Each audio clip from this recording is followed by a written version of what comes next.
우리는 살아가는 동안 고통과 고난에서 벗어날 수 없다. 그것이 바로 인간에게 주어진 인생이기 때문이다.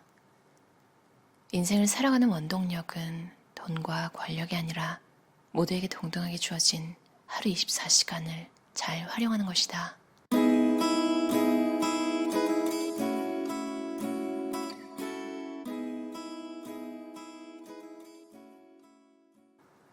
흔들림 없는 행복을 만들려면 먼저 스스로 생각하는 힘을 길러야 한다.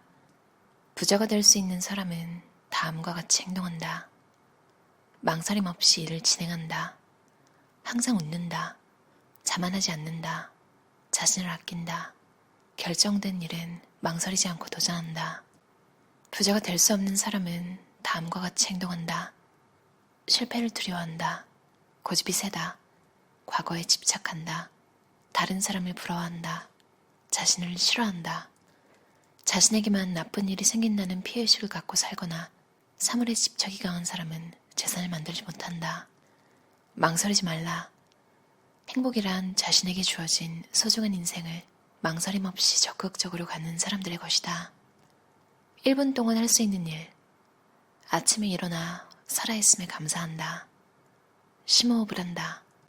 집을 나서며 오늘 하루를 후회 없이 보내자고 다짐한다.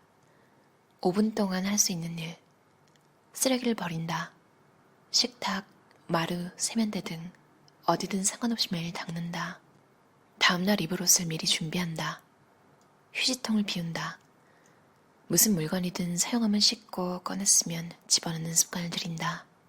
10분 동안 할 수 있는 일. 큰 소리로 노래를 부른다. 잠자리에 들기 전에 하루의 일을 메모한다. 책을 읽는다. 냉장고 안을 점검한다. 마음껏 달린다. 30분 동안 할 수 있는 일. 음악을 듣는다. 아무 목적 없이 버스에 탄다. 자전거를 탄다. 누군가에게 전화를 건다. 방 청소를 한다. 일주일에 한 번 정도는 샤워가 아닌 목욕을 즐긴다. 더러워진 창문을 닦는다. 전화기나 텔레비전, 컵을 깨끗이 닦는다. 1시간 동안 할 수 있는 일. 침구류를 정리한다. 명상을 한다. 서점에서 좋아하는 책을 찾는다.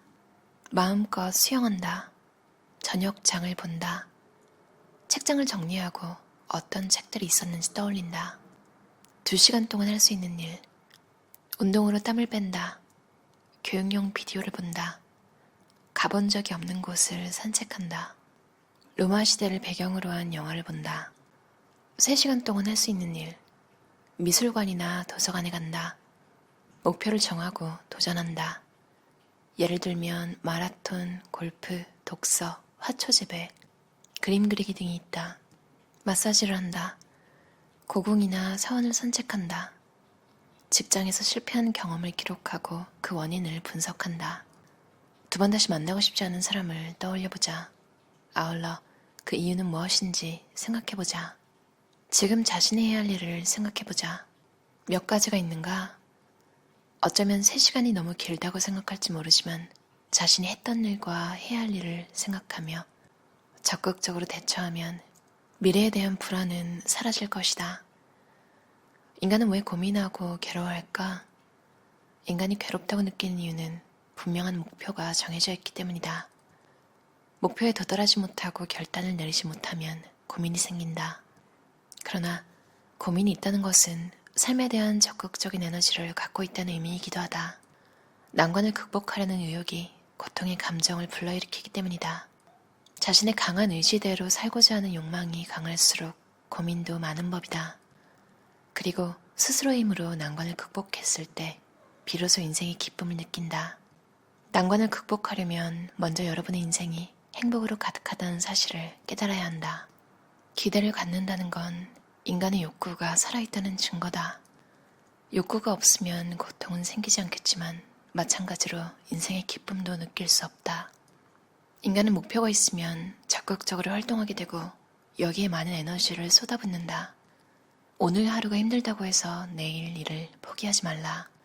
좌절의 에너지를 열정의 땀방울로 승화시킬 수 있을 때 당신은 또 하나의 재산을 만들어내는 것이다. 고통을 느끼는 것도 일시적인 감정일 뿐이다. 이런 일시적인 감정을 극복하면서 인간은 새로운 인생의 목표를 갖는다. 우리가 고통 속에서 살아가고 있다는 것은 그만큼 선택할 수 있는 길이 많은 세계에 살고 있다는 뜻이기도 하다. 이탈리아에 이런 속담이 있다.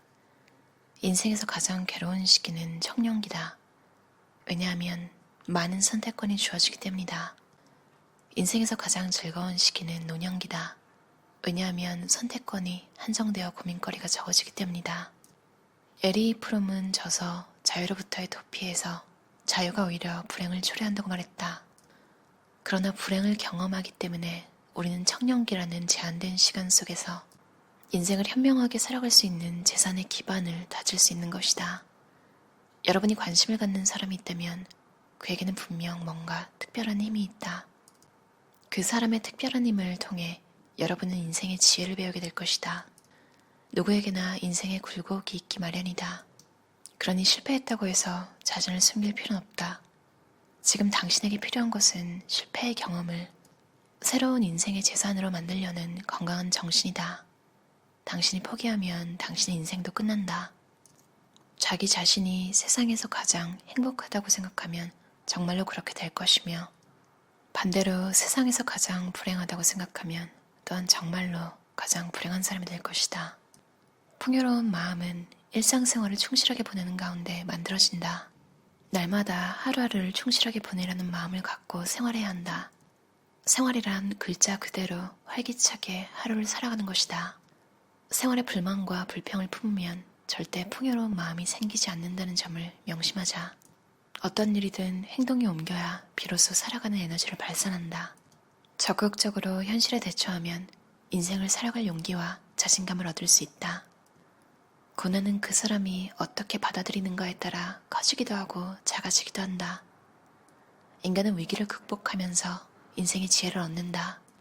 위기에 부딪혔을 때 좋아, 한번 해보는 거야 라고 적극적으로 대처한다면 인생을 살아갈 강한 힘을 얻을 수 있을 것이다.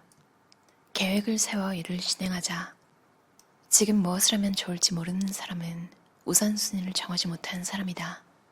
그저 바쁘기만 하고 무엇 하나 정리되어 있지 않기 때문에 일을 해도 실속을 기대하긴 어렵다.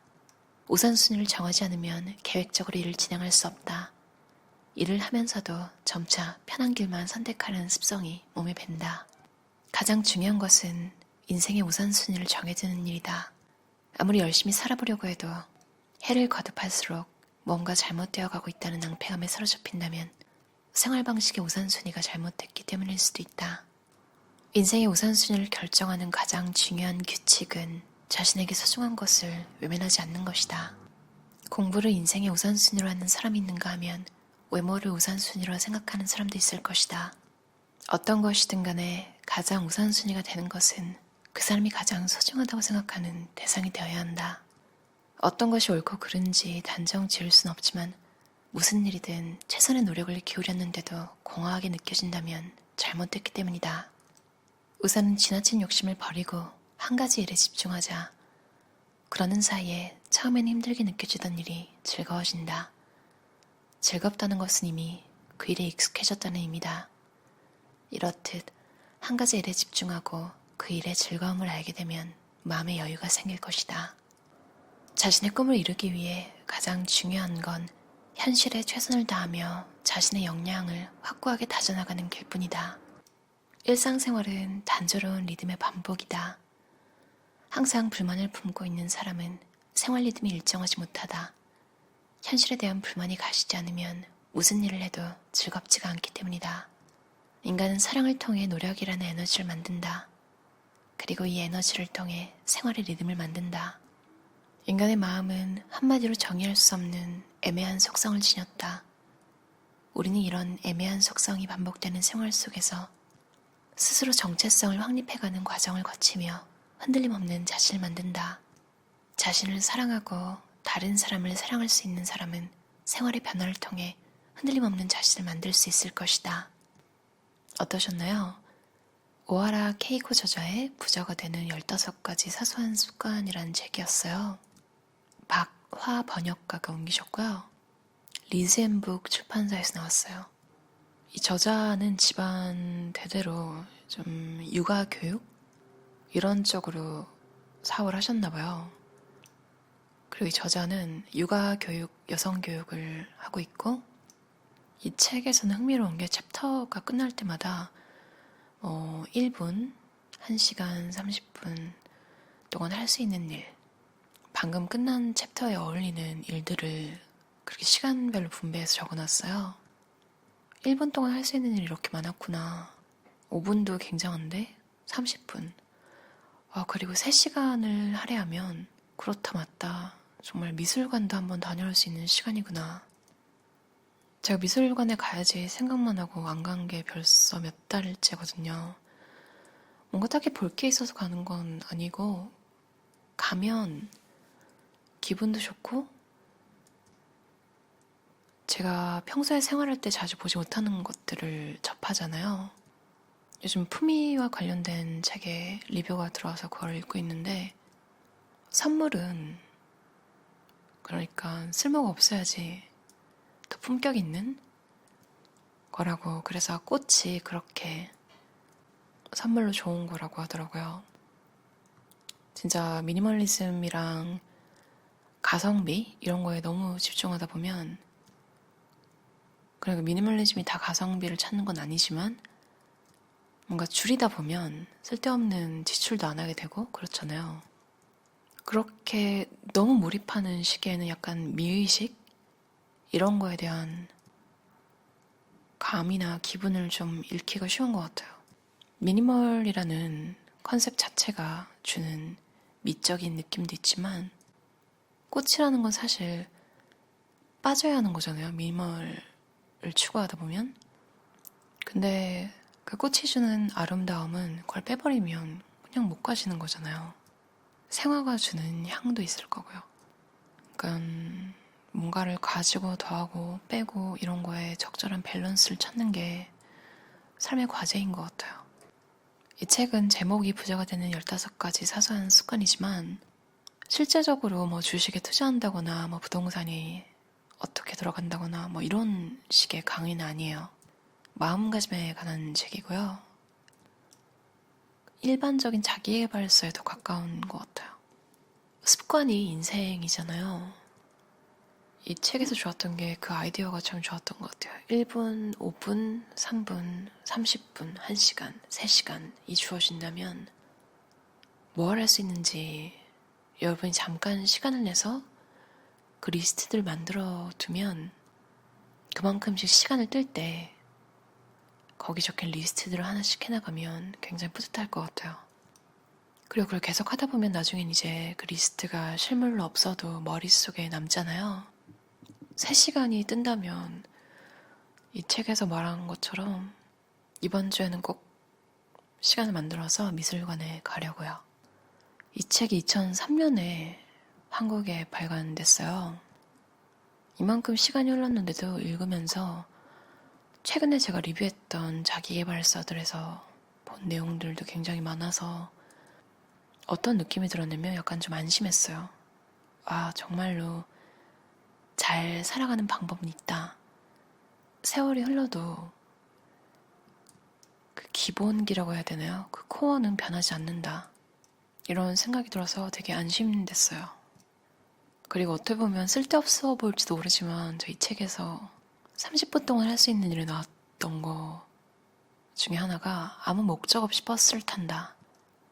이게 무슨 짓이야? 쓰잘데도 없이 왜 이런 짓을 하지? 이런 생각을 하실 수도 있는데 제가 살면서 2번 정도 이렇게 한 것 같아요. 너무 자주는 아니더라도 가끔 이렇게 이게 모험 같은데도 되게 안전한 모험이거든요. 그러니까 버스 노선이 있다는 건 뭐 어디 산으로 우리가 모르는 곳으로 데려가는 곳이 아니잖아요. 근데 내가 평소에 사용하지 않고 어디 가는지도 모르는 것에 내가 탔다. 그런 게 주는 뭐라고 해야 될까요? 모험심? 그리고 자유 이런 게 되게 느껴져서 되게 좋았어요. 모르는 동네를 돌아보는 즐거움 이런 것도 있고요. 그리고 몇 시간 안에 끝나는 모험이잖아요. 심심한 날 한번 도전해보시면 좋을 것 같아요. 그럼 오늘도 들어주셔서 감사합니다. 편안한 저녁 시간 보내세요.